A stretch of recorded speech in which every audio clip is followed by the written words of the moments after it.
두 번째, 감사해라. 이거 참 우리가 못하는 것 중에 하나예요.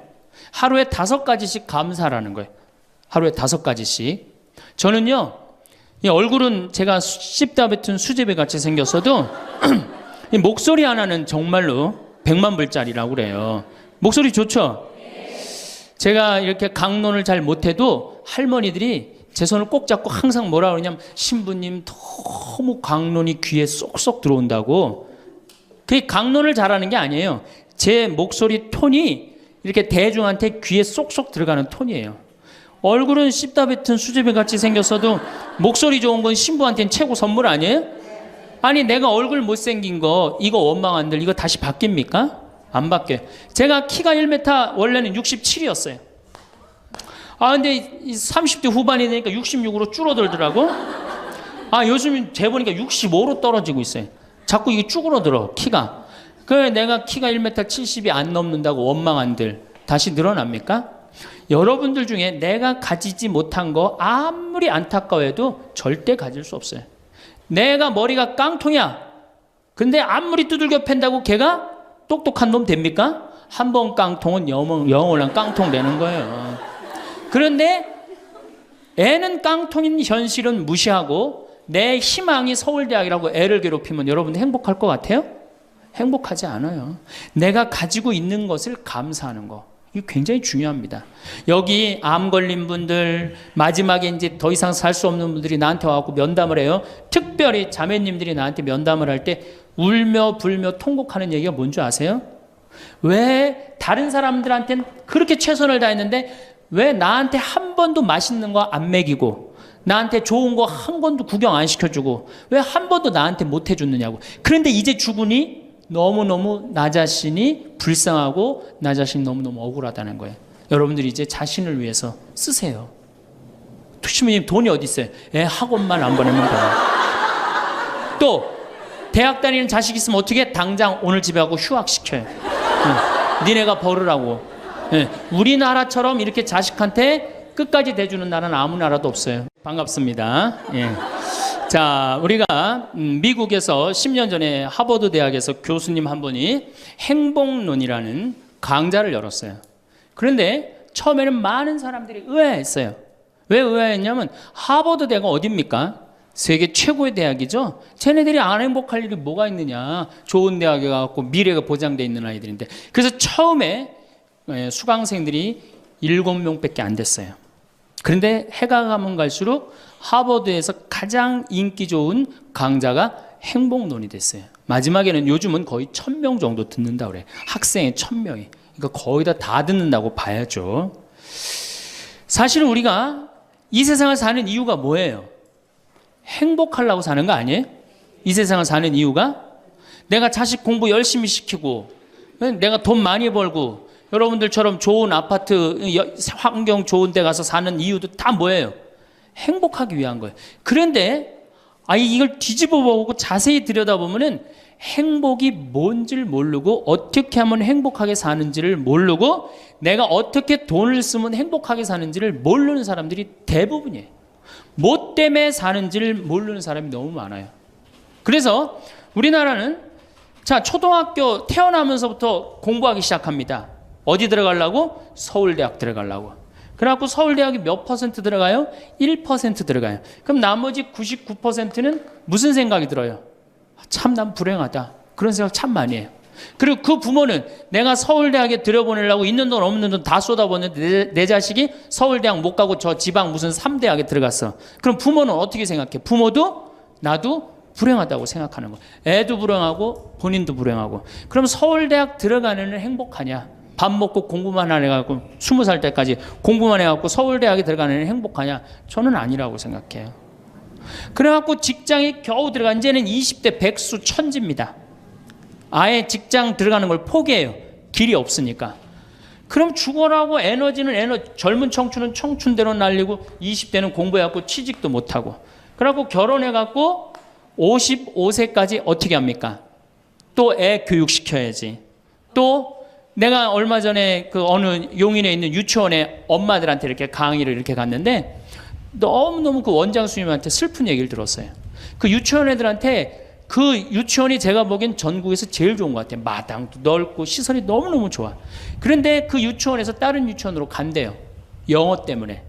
그 유치원은 영어를 안 가르치니까. 그러니까 그때부터 애들을 괴롭히기 시작하고 본인도 괴로운 거예요. 여기를 보내야 되냐, 저걸 보내야 되느냐. 얼마 전에 여기 반포 본당에서 여기 와서 피정을 했는데 아주 중국집, 유명한 중국집 하는 사장님이 여기 왔어요. 신부님, 정말로 그 부모들이 와갖고 애들 스케줄 관리를 해준다는 거예요. 탕수육 하나 시켜놓고. 그러니까 자기가 없는 거야. 오로지 누구한테만 매달려 있는 거야? 자식한테만 매달려 있는 거야. 그러니까 55세까지 했는데 서울대학은커녕 무슨 제3대학에 들었어. 본인도 불행해. 그리고 이제 이러고 딱 죽으면 좋은데 이게 죽지도 않네. 100살이 될 때까지. 그러니까 우리는 다 불행한 거예요. 그래서 우리나라가 178개 국가 중에 행복 지수가 102등이야. 거의 꼴등이에요, 꼴등. 이렇게 잘 먹고 잘 살면서도 안 행복하다고 그러는 게 슬프지 않아요? 그래서 지금부터 제가 영국 BBC에서 진짜 행복하지 않다는 사람들을 모아갖고 이 10가지, 물론 제가 한 3, 4가지는 바꿨지만은 10가지를 실시를 하고 나니까 딱 3개월 지나고 난 다음에 다 행복하다고. 이렇게 세상이 행복한지 난 모르겠다고 그랬대요. 그래서 내가 지금부터 오늘 이 시간에는 10가지를 얘기를 할 테니까 여러분들 제가 하는 얘기를 잘 듣고 그대로 하면은 분명히 행복합니다. 왜냐하면 내가 행복하니까. 첫 번째, 운동해라. 행복의 첫 번째 조건은 건강입니다. 몸이 아프면요, 아무것도 할 수 없어요. 몸이 아픈 건 뭐든지 귀찮습니다. 몸이 아프면 자신감도 없습니다. 몸이 아프면은 돈도 빠져나갑니다. 그러니까 내가 행복하려고 그러면 제일 먼저 뭐 하면 돼요? 운동하면 돼요. 그래서 30분 정도, 일주일에 3번 정도 몸 안에 산소를 충분히 공급해 줘야 돼. 몸 안에 산소를. 그러면은 모든 기관이 다 좋아져요. 산소 공급해 주는 제일 좋은 방법은 뭐예요? 걷는 거, 산에 가는 거. 그리고 뭐 그것도 여의치 않으면 여러분들 스트레칭 하는 거. 그리고 내가 조금 돈이 있다, 수영장 가는 거. 수영장 가는 거 참 좋아요. 벤자민 플랭클린이라는 사람이 미국의 독립 선언문을 기초한 분이에요. 이분이 뭐라고 그러냐면 여러분들 잘 아는 유명한 얘기입니다. 재산을 잃으면 조금 잃은 거고, 명예를 잃으면 반을 잃은 거고, 건강을 잃으면 다 잃었다 그랬어요. 건강을 잃으면 다 잃은 거예요. 저도 원래 관절염이 있었어요. 그래갖고 내 동창들이 나보고 40살 네가 넘어서 살면은 이별여행 가준다고 그랬어요. 세계 이별여행. 그때까지 못 살 것 같았거든. 그리고 내가 보자 신부 때도 교우들이 나한테 그랬어요. 아유, 신부님 곧 쓰러져서 죽을 것 같아요. 그랬어요. 정말로 그렇게 건강이 안 좋았어요.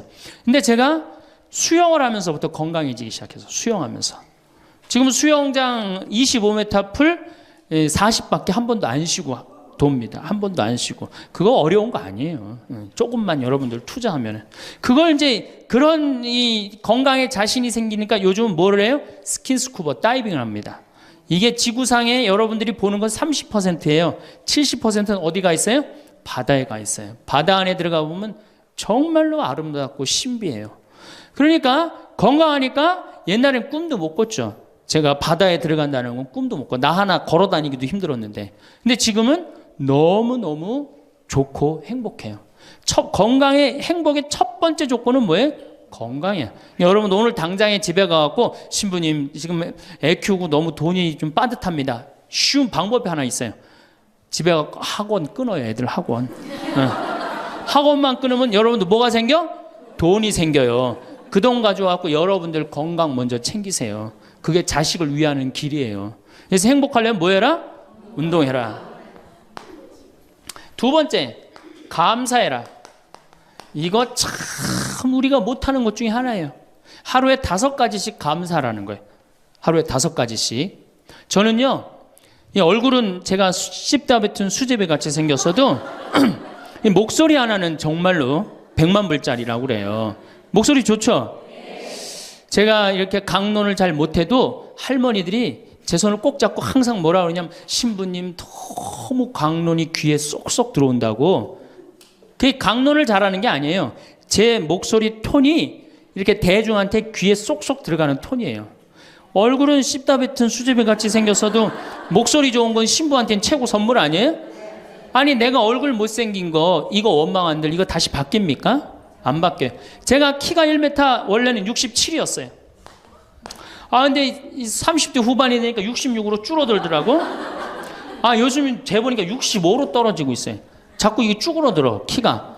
그래 내가 키가 1m 70이 안 넘는다고 원망한들 다시 늘어납니까? 여러분들 중에 내가 가지지 못한 거 아무리 안타까워해도 절대 가질 수 없어요. 내가 머리가 깡통이야. 근데 아무리 두들겨 팬다고 걔가 똑똑한 놈 됩니까? 한 번 깡통은 영원한 깡통 되는 거예요. 그런데 애는 깡통인 현실은 무시하고 내 희망이 서울대학이라고 애를 괴롭히면 여러분들 행복할 것 같아요? 행복하지 않아요. 내가 가지고 있는 것을 감사하는 거. 이거 굉장히 중요합니다. 제가 군대 가기 전에 우리나라를 한 바퀴 여행을 해야 되겠다. 그리고 청량리에서 기차를 타고 강릉 앞바다에 딱 도착을 했는데 새벽에 태양이 뜨는데요. 구름 한 점 없는 바다에서 태양이 뜨는데요. 불덩어리가 떠오르는 거예요. 전 지금도 그걸 보여주게 하신 하느님 아버지한테 정말 감사해요. 여러분들 그런 태양 보신 적 있으세요? 3대가 공을 쌓아야지 봅니다. 바닷가에 사는 사람들도 잘 못 봐요. 왜냐하면은 뛸 때 항상 구름이 이렇게 깔려 있지 그냥 맨 바다가 있기는 그것이 절대 쉬운 게 아니에요. 근데 내 그때 막 군대 가기 바로 직전에 하느님께서 그 태양을 보여주실 때 제 마음이 어떻겠어요? 이거는 얼마나 감사해요. 그러니까 매일매일 감사해야 돼요. 저는 맨날 수원에 있는 어머니 아버지한테 감사하잖아요. 이렇게 인사. 이렇게 목소리 좋게 놔주셔서 감사하다고. 또 작년에 제가 아프리카를 갔었어요. 아프리카를 갔는데 세렝게티 초원을 갔어요. 세렝게티 초원이 얼마나 넓으냐면 서울서부터 대전까지 한 평야예요. 딱 한눈에 펼쳐져요. 믿어지지가 않죠. 가서 보세요. 신부님 무슨 돈으로? 학원만 안 보내면 다 생깁니다. 학원만 안 보내면 다 생겨요. 그런데 서울서부터 대전까지 딱 펼쳐졌는데 마침 누대 이동 시기에 우리가 같이 이렇게 다니는 거하고 맞물렸어요. 200만 마리가 이동을 하는데 여러분들 200만 마리 상상이 가요? 그 푸른 초원에 누대 200만 마리가 이동을 하는데 내가 하느님이 창조의 세상에 내가 들어와 있구나. 그걸 느끼는 거예요. 감사하는 거예요. 그리고 우리 인생 돌아보면요. 억울한 거 분한 것만 생각하면 여러분들 도움 돼요? 우리가 습관을 잘못 길렀어요. 우리 할머니들 나하고 대화 꼭 해보면은 내가 지난번 강의 때도 말씀드렸지만 신부님 내 말 좀 들어보세요. 그럼 꼭 대동아 전쟁부터 참 억울하고 분한 것만 다 나열한단 말이야. 그럼 그 인생 행복하겠어요? 인생 돌아봐서 즐거웠던 거, 행복했던 거. 여러분들 아이가 첫 걸음 뛰었을 때 행복했어요? 안 행복했어요? 그때 막 흥분됐죠? 그렇게 행복했던 순간은 다 까먹고 억울하고 분한 것만 그대로 차곡차곡 쌓아놓으면 그 사람이 행복할 것 같아요? 내 아이가 처음으로 엄마라고 그랬을 때 행복했어요? 안 행복했어요? 그럼 그것만 생각하라는 거예요. 지난 과거를 돌아볼 때 즐거웠던 거, 행복했던 추억만 마음에 자꾸 쌓일 때 내 마음이 이뻐지는 거. 우리 성가에도 내 마음은 주님께서 가꾸시는 작은 정원이라는 노래도 있잖아요. 근데 그놈의 정원이 그냥 가시반 그냥 미움, 분노, 증오만 꽉 차 있다면 그 밭이 행복한 정원이 되겠어요? 정원이 안 됩니다. 여러분들 아파트 입주했을 때 동백지구에 행복했어요? 안 행복했어요? 행복했죠. 그 앞뒤로 산이 다 있고 얼마나 좋아요. 그렇죠? 그런 것만 하란 말이에요. 자식이 깡통인 거 막 거기에만 매달려 있고 그러지 말고. 그래서 5가지 감사를 드리라는 거예요. 우리는 감사드릴 이유가 얼마나 많아요. 여러분들 나무는 한번 저 자리에 딱 심어지면은 100년이고 1000년이고 움직일 수 있어요, 없어요?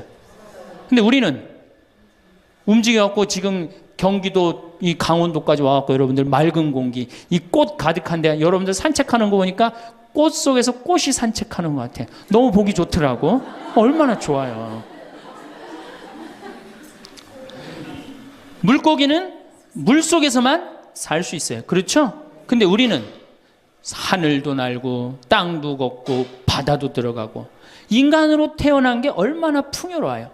인간은 굉장히 풍요로운 존재예요. 생명력에 있어서. 그 풍요로움을 내가 마음껏 누리고 느끼고 살아가는 사람이 있는가 하면은 뒷방에 처박혀갖고 원망하고 분노하고 저주하는 사람, 그리고 살아가는 사람이 있어요. 여러분 어느 걸 선택하시겠어요? 먼저 거를 선택하시는 게 굉장히 중요해요. 그래서 항상 감사해라. 세 번째, 대화해라. 이게 100년 살 사람들의 숙제 중에 숙제입니다. 대화가. 왜냐하면 이게 30년 공자님 시대엔 평균 연령이 38세였어요. 대화할 시간이 어디 있어요. 애 놓고 애 키우고 그러다 죽기 바쁜데. 근데 지금 애가 다 직장에 다니고 애 손자 손녀까지 낳는데도 내가 죽어야 안 죽어요? 그러면 그 많은 시간 뭐 하고 살 거예요? 그 많은 시간 대화하고 살아야 돼. 나하고 영적으로 맞는 사람하고 이야기하는 거 굉장히 중요합니다. 영적으로 맞는 사람이랑 대화하는 거. 나는 우리 신부들하고 대화하는 거 참 좋아하는데, 나는 우리 그 동기 신부들도 뭐 친한 편이지만은 우리 선배들하고도 많이 친해요. 내가 아주 좋아하는 신부 베드로 신부가 작년에 나하고 북유럽을 여행을 가기로 했는데, 이 신부가 몸이 아파갖고 다시 복귀를 해. 그러니까 이제 다시 본당 신부로 발령을 받아서 이렇게 일반 여행을 가기 싫고 성지순례를 가고 싶었나 봐요. 나하고 약속을 깨고 저는 혼자 북유럽을 가고, 이 신부는 메주고리를 갔다 왔어요. 메주고리를 갔다 왔는데, 내가 이제 교구청 강의 나가거나 교구에 강의 나갈 일이 있으면 그 집에서 잠을 잘 자요. 이제 그 성지순례 갔다 오고 난 다음에 그 집에서 잠을 자는데, 그 신부가 미안했는지 성지순례 갔다 온 이야기를 해주는 거예요. 메주고리는 40년 동안 성모님이 4명한테 매일 발현한대요. 한 명한테는 부활 때, 성탄 때, 또 한 명한테는 8월 10 매달 15일에 이렇게 발현을 한대요. 그곳에 이제 갔는데 거기서 신부님을 한 분 만나셨대요. 어떤 신부님을 만났느냐 하면은 이탈리아 신부님인데 시실리 본당 신부님을 만났대요. 근데 이 신부님이 나이가 굉장히 80이 다 된 할아버지래요. 근데 이 할아버지가 신앙의 여정이 특별했던 거야. 이 할아버지 신부님은 태어나면서부터 엄마가 뭐라고 그랬냐면 너 신부 되라 그랬대요. 그러니까 머릿속에 딱 신부에는 아무것도 박혀 있는 게 없는 거예요. 그리고 엄마가 얼마나 무서웠느냐 하면은 주일미사를 빠지면은 빨개 벗겨갖고 내쫓았대요. 신부 될 놈이 주일미사를 빠진다고. 그리고 일주일을 굶겼대요. 그러니까 한 번도 다른 걸 생각해 본 적이 없는 거, 무서워갖고 엄마가. 그리고 자기는 신부가 팔자인 줄 아는 거예요. 그래갖고 신부가 됐으니 뭐가 행복해? 자기가 원한 것도 아닌데 이끌려서 그냥 신부가 됐는데, 그래갖고 정말로 신앙심 없이 이 신부님이 10년을 그냥 살았대요. 그 신부님도 아마 엄마 죽으면 이제 관두려고 이제 이게 언제 죽나 기다리는데, 이제 사제로 생활을 한 지 10년이 됐는데 자매들하고 어느 날 같이 있는데 자매 중에 하나가 마귀가 걸린 거예요. 그래갖고 막 마귀짓을 하는 거예요. 막 마귀짓을 해요. 그래갖고 주위의 자매님들이, 그땐 1950년대니까 구마기도 함부로 못했거든요. 신부만 할 수 있었어요. 신부님 빨리 하셔라. 난 못한다. 왜 못하시냐? 사실은 내가 신앙심이 없어갖고 이렇게 안수기도를, 마귀를 쫓는다고 안수기도를 하면은 그 마귀가 금방 내가 신앙이 없는지 알아볼 거다. 그래서 나한테 들어올까봐 나 무서워서 난 못한다. 그래도 신부님밖에 없는데 어떻게 하시냐? 신부님이 하셔라. 그래서 어쩔 수 없이 구마기도를 했대요. 머리에 손을 얹고 뭐라고 이 신부님이 기도했느냐면, 마귀야 부탁이니 제발 나한테만 들어오지 말아다오, 이렇게 기도를 했대요. 그런데 마귀가 나간 거예요. 그래갖고 자매가 깨어나고 신부님 너무 감사하다고, 나 마귀 쫓아내줘서. 그런 소리 하지 마라. 난 마귀 쫓아낸 적 없다. 그저 나한테만 들어오지 말라고 그랬다. 아니라고. 신부님이 머리에 손을 얹었을 때 성령의 힘이 얼마나 셌는지 마귀가 자기를 끌고 나가려고 그랬는데 못 끌고 나갔다는 거예요. 그때 신부님 마음이 조금 뜨거워진 거예요. 나같이 신앙심 없고 나같이 이게 수동적인 인간도 주님께서 도구로 쓰시는구나. 그래서 조금 마음이 열렸어요. 마음이 열려도 이 신부님은 너희는 모두 이것을 받아 먹어라. 이는 너희를 위하여 내어줄 내 몸이다. 이렇게 하면서도 20년 동안 미사를 하면서도 정말 거룩한 변화가 일어날까 의심을 했었대요. 아직도 내 신앙이 약하니까 안 일어나겠지. 근데 20년째 너희는 모두 이것을 받아 먹어라. 이는 너희를 위하여 내어줄 내 몸이다. 그러는데 예수님의 목소리가 딱 나와서 예수님이 하는 걸 느끼겠더래. 그러니까 미사도 누가 지내는 게 아니다? 내가 지내는 게 아니라 내 몸을 빌어서 예수님이 지내는구나. 이탈리아 시실리섬 본당 신부인데 이게 마음이 너무 뜨거워진 거예요. 뜨거워져갖고 어떻게 했느냐? 길거리에 뛰쳐나와서 선교를 하기 시작한 거예요. 그래서 7,000명을 선교를 했대요. 그냥 대단한 거죠. 그거 대단한 거예요. 근데 이 신부님이 이제 예수님도 사랑하고 신앙심도 굳고 사제로서 이제 너무 행복해. 그런데 문제가 하나 있어요. 어떤 문제가 있냐면 자기 엄마가 너무너무 무서웠기 때문에 예수님 엄마도 무섭다고 생각을 한 거예요. 그래서 평생 성모님한테 한 번도 의지를 한 적이 없는 거예요. 간구를 해본 적도 없고. 내가 이렇게 사제로서 이제 모든 게 다 됐는데 우리 성모님한테 내가 우리 예수님, 이 좋은 예수님 낳아주신 성모님을 사랑해야 되지 않겠느냐. 그래서 보스니아 크로아티아에 있는 메주고리에 이제 운전을 하고 갔대요. 갔는데 성모 발현동산에 딱 도착을 했는데 성모님이 그 발현동산에 느껴지는 품이 성모님이 나를 평생 이 품에서 내가 성모님 품에서 이제까지 보호받아 왔구나를 그냥 느끼겠더래요. 그러니까 이 신부이 너무너무 행복한 거지. 그래서 매년 그 메주고리에 와갖고 세계에서 오는 신부들한테 자기 신앙을 고백을 하는 거예요. 나는 이렇게 사제로 평생 살면서 이런 은총을 받았다.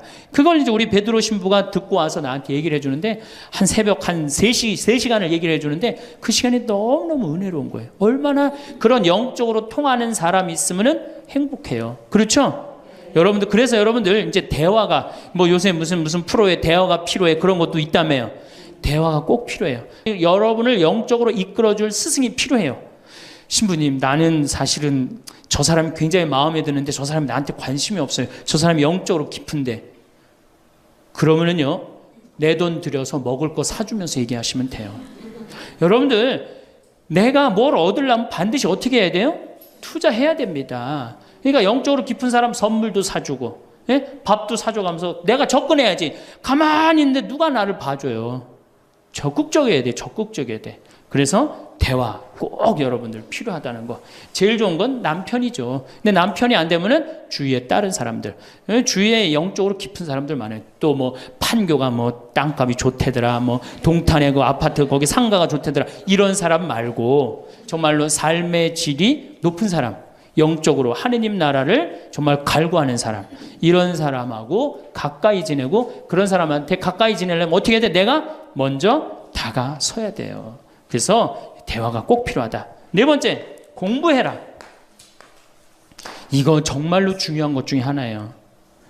우리가 초등학교 6년, 중고등학교 6년, 대학교 4년 배워서 몇 살까지 울고 먹어요?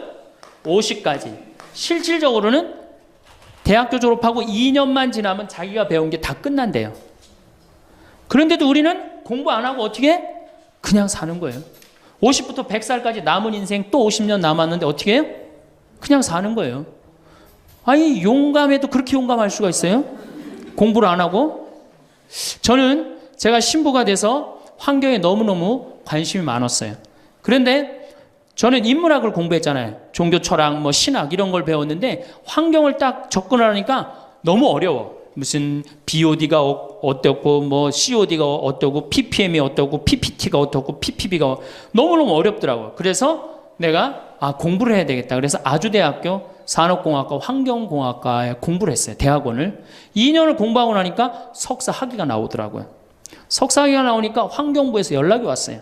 신부님, 지금 전국적으로 60명 환경 강사를 모집하는데 천주교에 보니까 공학 석사 학위 따신 분이 계시니까 좀 나와주라고. 그럼 해라고. 그래갖고 이제 한강 관리청인가 하여튼 어디에 제가 이름이 등록이 됐어요. 전국으로 다 뿌려졌어요. 그런데 천주교 교우들이 교육을 담당하면 다 날 부르는 거. 환경 교육을 담당하면.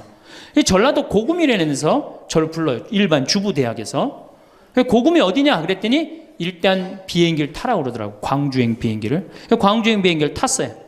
여러분 고구미 어딘지 아세요? 여러분들도 모르죠? 광주행 비행기를 탔어요. 비행기를 탔더니 이제 자가용이 날 데리러 나왔어요. 자가용을 타고 나주를 지나고 영암을 지나고 무슨 완도 있는 데까지 갔어요. 이제 다 왔나 보랬더니 전화를 끌더니 배 띄우라고 막 전화를 하더라고요. 배를 띄워갖고 배를 타고 섬으로 건너갖고 거기서 또 차를 타고 30분 정도 들어가니까 전라도 고금도라는 데예요. 우리나라 맨 끄트머리. 얼마나 좋아. 전국에 다니면서 강의해서 좋아. 그분들 천주교 신부 한 번도 본 적이 없잖아요.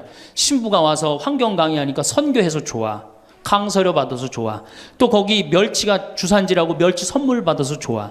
공부하면요, 여러분들 할 일이 너무너무 많고 인생이 너무너무 다이나믹한 인생이 기다려져요.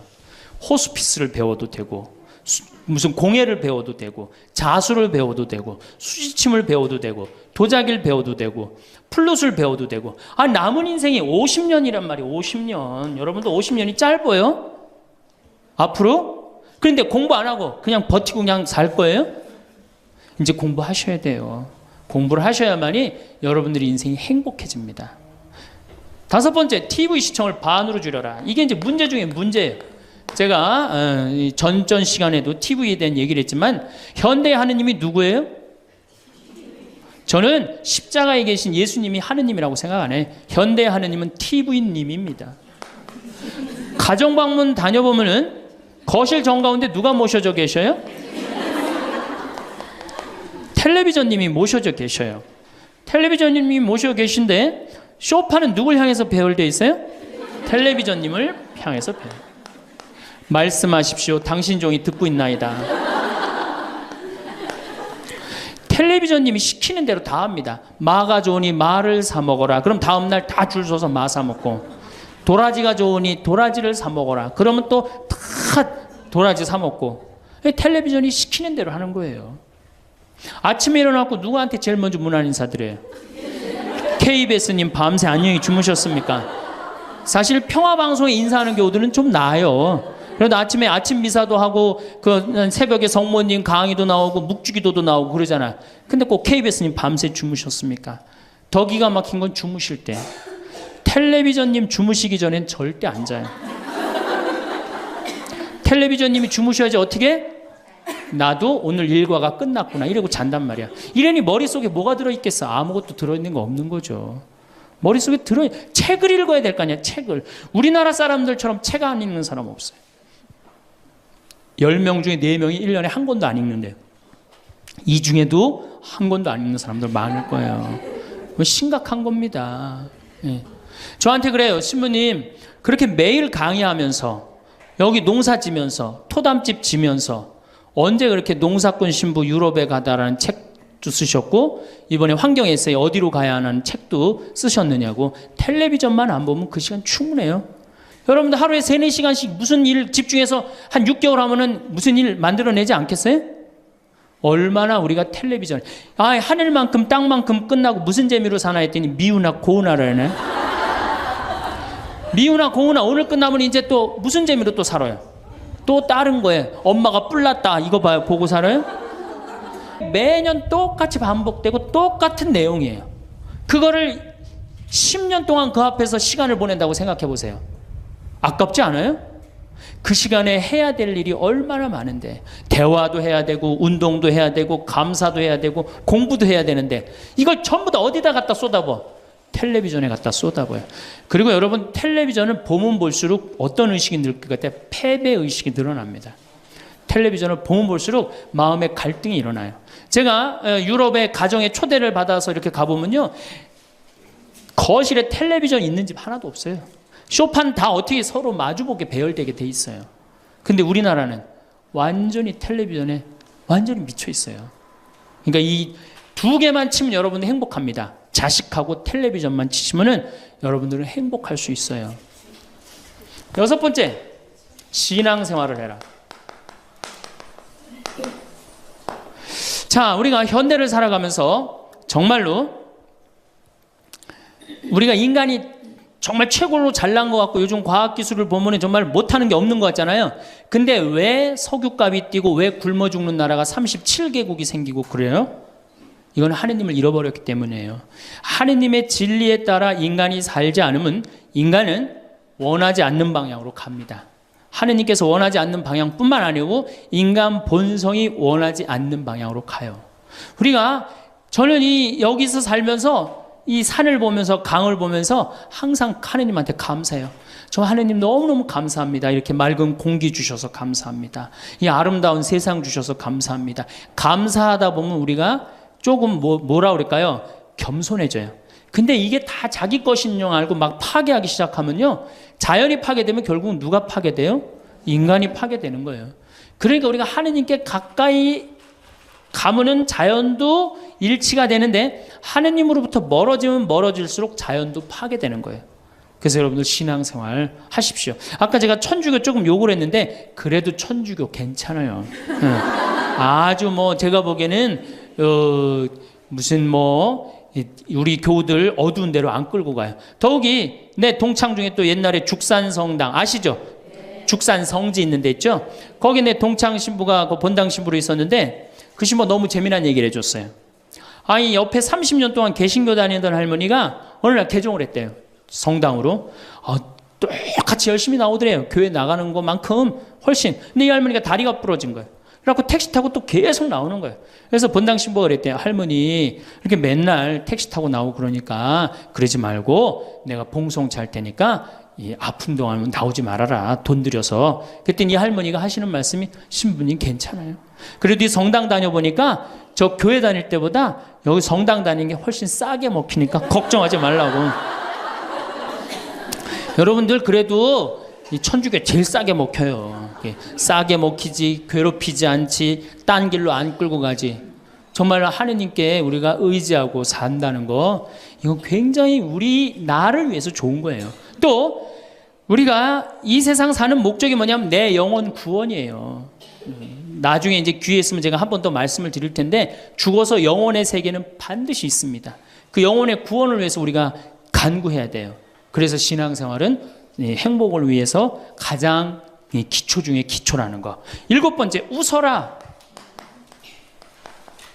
이게 웃는 게요. 우리가 행복으로 가는 길에 최고의 지름길이에요. 웃는 게. 그런데 우리나라 사람들이 잘 안 웃어요. 얼마나 안 웃느냐면 내가 이제 이렇게 도시에 나가고 엘리베이터를 타요. 엘리베이터를 타면은 얼굴 모르는 형제가 이렇게 눈이 마주쳐도 제가 웃어줘요. 빵긋 웃어주면은 저쪽에서 같이 싹 미소를 줘주면 참 좋을 텐데 저쪽에 있는 남자가 딱 내가 빵긋 웃어주면 어떻게 하냐면은 내가 저놈을 어디서 봤더라 이러는 표정으로 날 쳐다보는 거예요. 근데 여러분들 유럽을 가고 제가 뭐 미국을 가고 아프리카를 가고 파푸아 뉴기니를 가고 인도를 가도 눈 마주쳐서 제가 웃어주면 다 웃어줘요. 근데 절대 안 웃는 나라가 우리나라예요. 얼굴 모르는 사람 이렇게 마주쳐서 웃으면요. 심지어는 여기 우리 생태마을을 찾아오는 사람도 제가 웃어줘도 안 웃어요. 그만큼 경직되어 있는 거예요.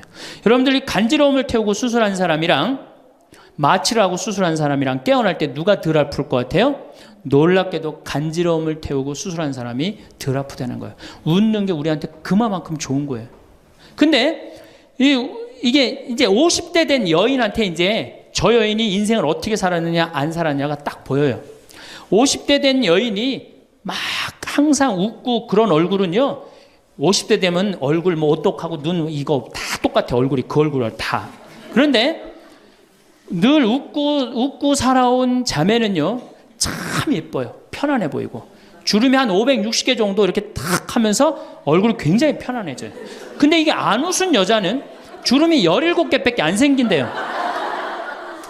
그러니까 560개면 자갈자갈자갈하니 이쁜데 부담스럽지 않은데 17개면 얼마나 부담스러워요. 이마에 칼자국 나인 거지 쫙 굵은 주름 여기 쫙. 이 사람은요 웃어도 무서워요. 예, 웃어도 무서워요. 그러니까 여러분도 웃으면서 사세요. 제가 보통 강의를 이렇게 다니면 일반 주부대학 이렇게 강의를 달 때는 아해모 어해줘요. 얼마나 잘 웃는지 몰라요. 근데 내가 일반 공무원들 이렇게 강의를 갈 때가 있어요. 특히 무슨 뭐 이렇게 과장들 뭐 이런 그런 분들 한 번은 한 200명을 강의를 했는데 죽는 줄 알았어 내가. 2시간 내내 한 번도 안 웃는 거예요. 내 강의를 듣고. 그런데 여러분들 남녀 수명의 차이가요 6년이 납니다. 6년이. 여성이 83세, 남성이 76세. 이제 뭐 6년, 7년이 나요. 전 그 원인이 어딨나 가만히 생각해 보더니 여자는 참 잘 웃어요. 깔깔거리면 자기네들끼리. 남자는 직장에 가도 안 웃고 집에 와도 안 웃고 그러니까 빨리 죽는 거야. 여러분들 오늘 여기서 많이 웃었으니까 내가 보기에는 120살이 아니라 123살까지 살 것 같아요. 네. 오래 살으면 안 되긴 안 되는데 안 죽는 걸 어떻게 해요? 이제 안 죽는 걸 어떻게 해요? 나도 그거 잘 아는데 여러분들 민주주의하고 공산주의가 결정적으로 갈린 이유가 뭐라고 생각하세요? 승패가 어디에 있다고 생각하세요? 저는요, 공산주의를 이렇게 보면요, 웃음이 없어요.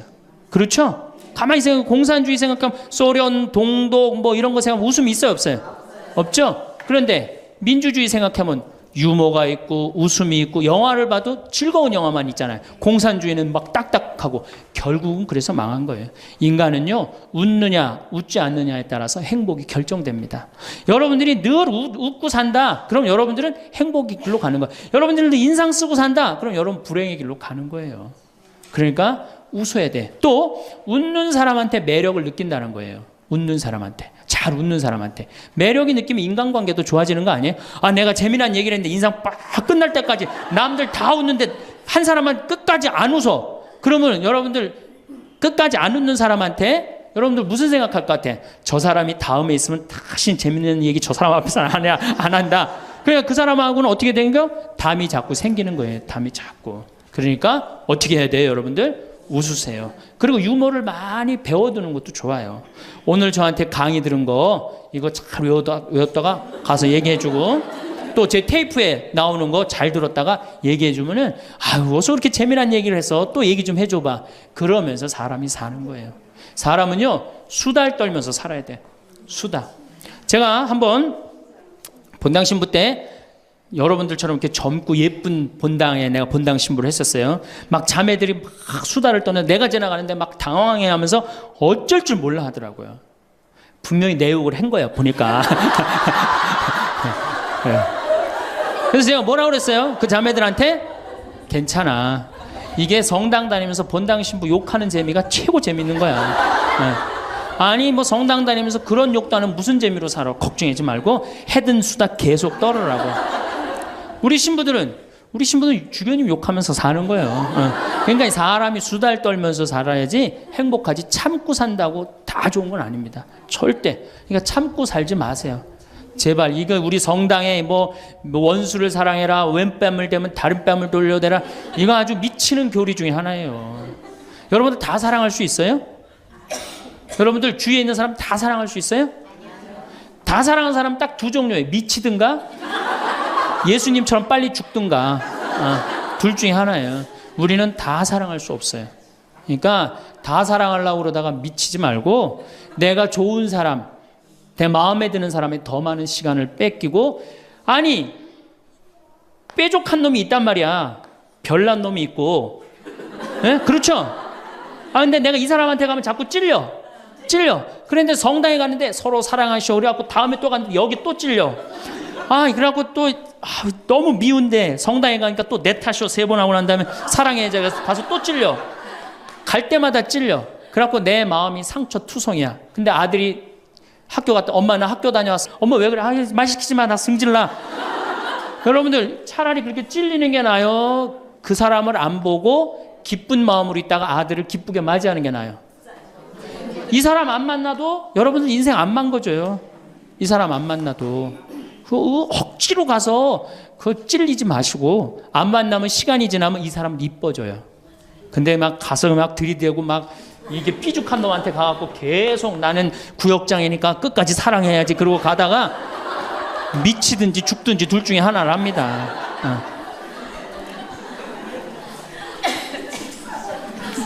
8번째, 전화해라.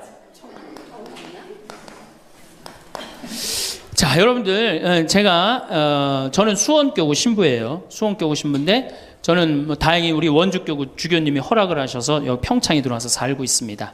근데 사실은 신부는 본당 신부가 최고예요. 뭐라고 그래도 교우들하고 함께, 아이들하고 함께, 할머니 할아버지들하고 함께 살 때 신부는 행복한 거예요. 저는 여러분들 이제 오늘 가시면은 여기 정막 강산이에요.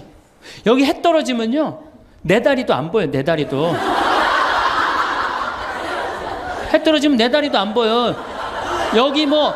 여기 아까 잠깐 앉아서 아우 신부님 너무 경치가 좋다고 그러는데 딱 하루 좋은 거예요. 하루 좋은 거지. 이걸 일주일, 2주일 여기 해 떨어져 갖고 뭐 산책 나가면 내 다리도 안 보이는데 어딜 산책을 나가요. 굉장히 외롭습니다. 여기 앞에도 전원 5세대가 돌았는데 3세대가 우울증으로 나갔어요. 그럼 나도 여기서 교우들 뭐 몇천 명 속에서 살다가 평창에 들어와서 살면은 우울증 걸릴 수 있잖아요. 내 동창이 20명이거든요. 동창이 20명이나 되는데 왜 나한테 전화 놓은 놈 한 놈도 없지? 걔네들이 날 잊은 건 아닐까? 나는 왜 교구 밖으로 와서 이 고생을 하고 살까? 난 우울하다. 그럼 알아주는 놈 누가 있어요? 아무도 없어요. 어떻게 하면 돼? 내가 먼저 전화하면 되잖아. 아주 너무 쉬운 거 아니에요. 내가 전화해갖고 너 성당은 잘 짓고 있느냐? 너 요즘 큰 성당에 갔는데 어떻게 잘 지내냐? 내일은 내 동창이 또 우리 집에 와서 있겠대. 몸이 안 좋아갖고. 그러니까 그 전화를 하니까 동창들이 와서 안식년도 여기 와서 지내고 아프면 여기 와서 지내고 허리 수술에도 와서 지내고 그러니까 외롭지 않은 거예요.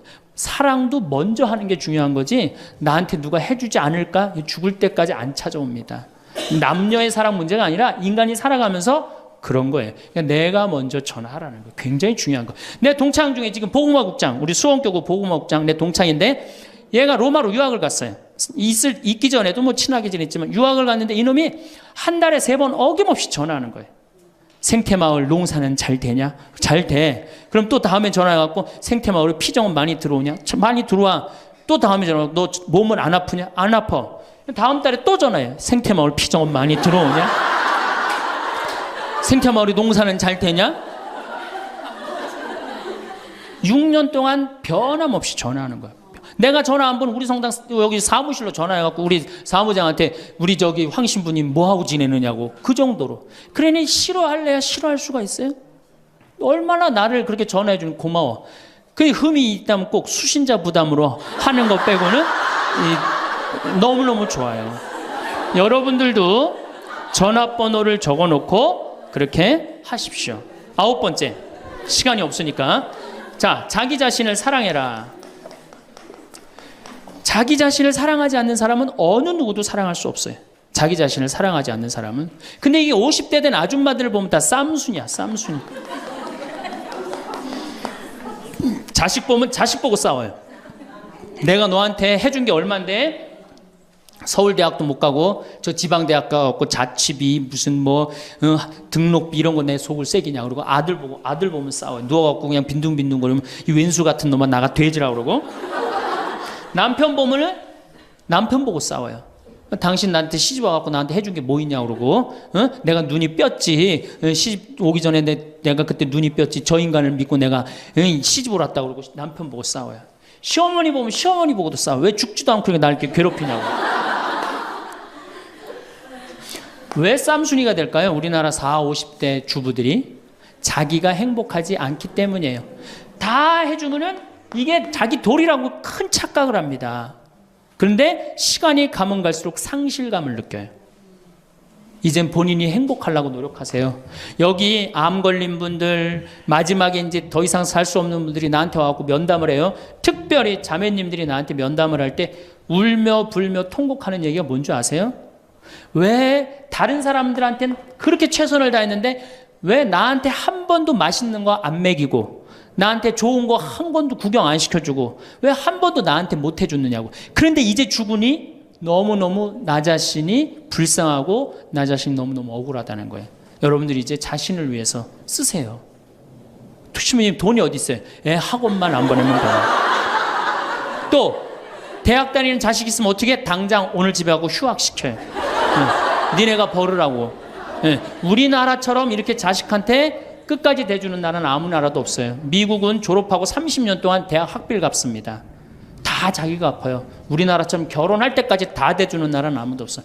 그런데도 부모 자식 지간이 가장 안 찾아가는 나라가 우리나라가 1등이에요. 사랑이 제대로 안 된 거죠. 제대로 된 사랑을 안 하는 거죠. 나도 본당 신부로 이렇게 있으면서 냉면을 먹고 싶어. 그럼 총회장이 사줄래나 부회장이 사줄래나 성모회장이 사줄래나 안 기다립니다. 냉면 먹고 싶으면 어떻게? 내가 가서 사 먹어요. 내가 냉면 먹고 싶은지 누가 알아? 내가 가서 사 먹으면 되지. 그러니까 아무도 못 얻어먹어서. 그럼 이제 가을 지나고 나는데 가을 때 강론 때 내가 교우들이 여기 3,500명이라며 교우가 3,500명 냉면 하나도 못 사 먹었 얻어먹었다. 그럼 교우들이 무슨 생각할 것 같아? 우리 신부님 챙겨주는 사람 하나도 없고 빨리 장가 보내드려야 되겠다. 이런 생각한단 말이에요. 그래서 나는 내가 사 먹어요. 내가 사 먹는 동시에 혼자 사 먹으면 청승 맞잖아요. 회장님들 데려가서 내가 사줘요. 내 돈으로. 신부님 무슨 돈이 있어서? 나 강사료 많으니까 다 사줘요. 근데 우리 천주교 교우들은요 먹고 떨어지는 법이 없어요. 언제 효과가 나타나? 내 영명 죽일 때 다 돌아와요. 그러니까 어떻게? 나도 행복하고 교우들도 행복하고 얼마나 좋아. 자기 자신을 사랑하십시오. 자기 자신을 귀하게 여겨야만이 그런 나를 보고 다른 사람이 행복한 거예요. 엄마가 맨날 인상 쓰고 있으면 자식이 행복하겠어요? 남편이 행복하겠어요? 시어머니가 행복하겠어요? 늘 밝은 모습으로 이렇게 행복하게. 그러니까 여러분들 자신을 사랑하세요. 10번째, 시간이 없으니까 맨 마지막으로는 이웃에게 친절해라. 이게 이제 문제 중에 문제예요. 우리 천주교 교우들이 무겁게 신앙생활 합니다. 십자가의 길도 하고 양심 성찰도 하고 때로는 묵상도 하고 심하게는 관상기도까지 막 어디 다니면서 해요. 근데 실질적으로 그렇게 무겁게 신앙생활 하는 만큼 이웃한테 넉넉하냐? 넉넉하지 않아요. 1,000원 갖고 얼마나 치사하게 구는 줄 아세요? 여러분들 1,000원 가지고 정말 1,000원 때문에 막 갈등하고 괴로워하고 힘들어하고 얼마나 그런 줄 아세요? 여러분들 전철을 탔어요. 마음 편안하게 딱 앉아있는데 갑자기 누가 바구니를 들더니 맹인이 어두운 밤에 캄캄하 이러면 이때부터 갈등하기 시작하는 거야. 이 1,000원을 줄까 말까 이때부터 괴로워하고 얼굴이 빨개졌다 하여졌다. 누가 주래 옆에서? 누가 그런 적도 없는데 내가 100만 원 갖고 괴로워하면 또 이해를 해요. 이건 1,000원 가지고 딸랑 1,000원 가지고 줄까 말까. 그리고 뒷꼭지를 보고 뭐라 그래? 그래도 1,000원을 줄걸. 하느님이 이런 나를 보고 하늘에서 무슨 생각할 것 같아요? 저걸 천당에 데리고 올까 말까. 뭐하러 십자가의 길을 하고 뭐하러 이렇게 심각하게 참회절을 해요? 이런 거 하나도 제대로 못할 거라면은. 재작년에 여기 물폭탄이 터졌어요. 그래갖고 다 잠겼어요, 평창에. 근데 안성에 있는 요셉 양로원, 농아 양로원 할머니들이 전화가 왔어요. 수녀님을 통해서. 신부님 우리가 돕고 싶다는 거예요. 아니 무슨 무료 양로원 있는 할머니들이 돕느냐. 자기네들이 정부에서 나오는 돈이 있대요. 그래서 1,000원씩 고수톱 칠 때 고리도 뜯고 음식물 남기면 1,000원씩 모은 돈이 50만 원을 모아뒀대요. 그래서 여기 우리 형제 중에 조립식에 사는 형제가 집이 다 떠내려갔어요. 그래서 와라. 그랬더니 80만 원을 갖고 왔어. 할머니들이. 한 4, 5분이 말 못하는 할머니들이. 그리고 이불 12채, 전기밥솥 하나. 아니 무료 양론에 사는 할머니도 1년에 한 번씩 돕는다는데 그 살기 좋다는 동백에서 살면서 한 번도 안 도우면은 여러분들 천당 갈 것 같아요? 못 가. 아니 우리가 너무 이웃한테 인색하게 살아요. 내가 시장에 나갔어. 시장에 나갔는데 다리 잘린 분이 이 고무 타이어를 하고 막 음악을 틀고 껌을 이렇게 리어카에 밀고 와. 그러면은 야 천당 갈 공로살 기회가 오는구나. 이런 생각을 해야 되는데 무슨 생각을 해? 제발 내 쪽으로만 오지 마라. 여러분들 교황님이요 뭐라고 그러셨느냐면은 나는 행복했습니다. 여러분들도 행복하십시오. 그리고 가셨죠? 요한 바오로 2세 교황님이. 저는 그 말이 이 세상 어떤 명언보다도 명언이라고 생각해. 인간으로 와서 행복하게 살아야 돼요. 갈 때 행복하게 가야 돼요. 여러분들 신앙생활하는데 우울하게 하면 안 됩니다. 정말 내가 하느님 믿는 거 아니야. 온 우주의 아버지가 내 아버지 아니에요. 주인이 얼마나 행복해. 뭐 때문에 여러분 고통스러운지 아세요? 욕심 때문에 고통스러운 거예요. 그 욕심만 조금만 내다버리면 마음이 얼마나 자유로워요. 다닐 때도 얼마나 많고 구경할 때도 많고 얼마나 아름다워요. 우리 그냥 대한민국처럼 아름다운 나라가 어디 있어요. 세계에서 제일 아름다운 나라가 대한민국이에요. 다녀볼 때 너무 많아. 결론으로 자 여러분들 지금 오늘 이제 집에 가면은 당장에 경복궁 먼저 가세요. 경복궁의 비원을 한번 가보세요. 그 조경이 얼마나 멋있어. 뭐 남편 손을 잡든 자식 손을 잡든 친구 손을 잡든 가갖고 도시락 해갖고 거기서 딱 까먹으면 바로 왕비만 바로 되는 거 아니에요? 옛날엔 거기 누가 들어갔어요? 지금은 들어갈 수 있어요 없어요? 있잖아요. 5,000원 10,000원만 내면 5,000원만 되면 왕비가 될 수 있는데 그 행복한 길을 우리가 땅바닥 우울하게 쳐다보느냐고 못 찾아가고 있는 거예요. 그래서 전 여러분들이 행복했으면 좋겠어요. 여러분들이 행복해야지 대한민국이 행복합니다. 예, 감사합니다. 오늘의 강연 어떠셨나요? 오늘도 황창현 신부님께서는 우리가 인생을 살아가는데 꼭 필요한 지혜의 말씀들을 나누어 주셨습니다. 그 말씀들을 마음에 깊이 새기고 따라가다 보면 우리의 남은 인생을 더욱 아름답고 행복하게 가꾸어 나가실 수 있을 겁니다. 지혜롭게 나이 드는 방법이 있습니다. 나이가 들수록 생활 속에서 원칙을 지키며 살아가야 합니다. 저는 3가지를 강조하고 싶습니다. 첫 번째는 하자입니다. 뭐든지 해야 합니다. 나는 나이가 많아서 못한다. 나는 기운이 없어서 못한다고 하지 말고 자신이 할 수 있는 일을 찾아서 해야 합니다. 두 번째는 주자입니다. 예전의 노인은 가족이나 이웃의 도움이 필요한 사람이었습니다. 그러나 이제는 독립적으로 살면서 주는 사람이 되어야 합니다. 재능을 나누는 것도 좋습니다. 능동적인 나눔이 꼭 필요합니다. 세 번째는 배우자입니다. 계속 공부해야 합니다. 세상은 격변하고 있고 변화를 따라가야 합니다. 지금 세상은 나와 상관없는 세상이라고 외면하고 눈과 귀를 막아버리면 안 됩니다. 새로운 것이 있다면 열심히 배워야 합니다. 행복하게 나이 들기 위한 기본 원칙 3가지를 일상에서 적용하는 방법이 있습니다. 사람들을 만나서 이야기를 나누다 보니 나이가 들어서 더 잘 사는 사람들의 공통점을 찾았습니다. 그래서 오늘은 인생을 살아가는데 도움이 되는 8가지 삶의 지혜의 말씀을 나누고 싶습니다. 첫 번째, 움직이자입니다. 부지런하게 움직이는 것이 중요합니다. 나이 든다고 가만히 있어서는 안 됩니다. 노동을 하거나 운동을 하고 집안일을 하면서 계속 몸을 써야 합니다. 건강을 얻는 것은 꾸준하게 해야 합니다. 건강을 잃는 것은 한순간입니다. 건강을 지키는 것은 본인만을 위한 것이 아닙니다. 아무것도 하지 않고 움직이지 않는 것이 몸을 아끼는 길이 아닙니다. 무리하지 않는 선에서 움직이는 삶을 살아가시기 바랍니다. 두 번째, 마음을 쏟자입니다. 늙었다고 주변 사람에게 세상 돌아가는 일에 무관심하지 말아야 합니다.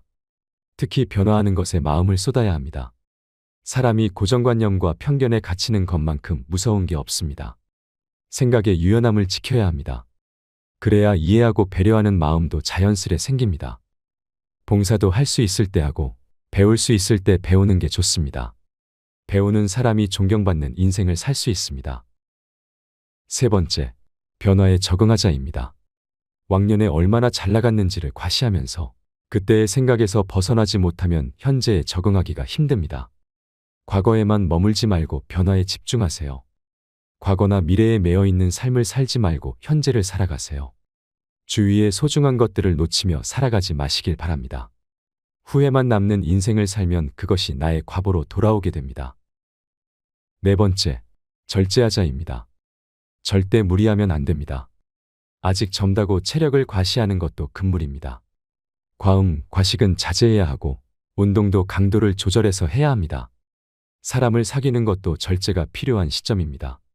무엇이든 과하지 않는 것이 중요합니다. 무엇이든 과한 것은 독이 됩니다. 평정심을 유지하고 쉽게 분노하지 않는 것도 중요합니다. 내 마음의 중심을 잡으세요.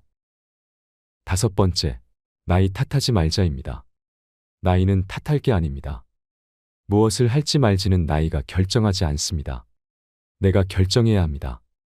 나이 때문에 이것도 못한다, 저것도 못한다고 말씀하시는 분들이 있습니다. 그런 것은 없습니다.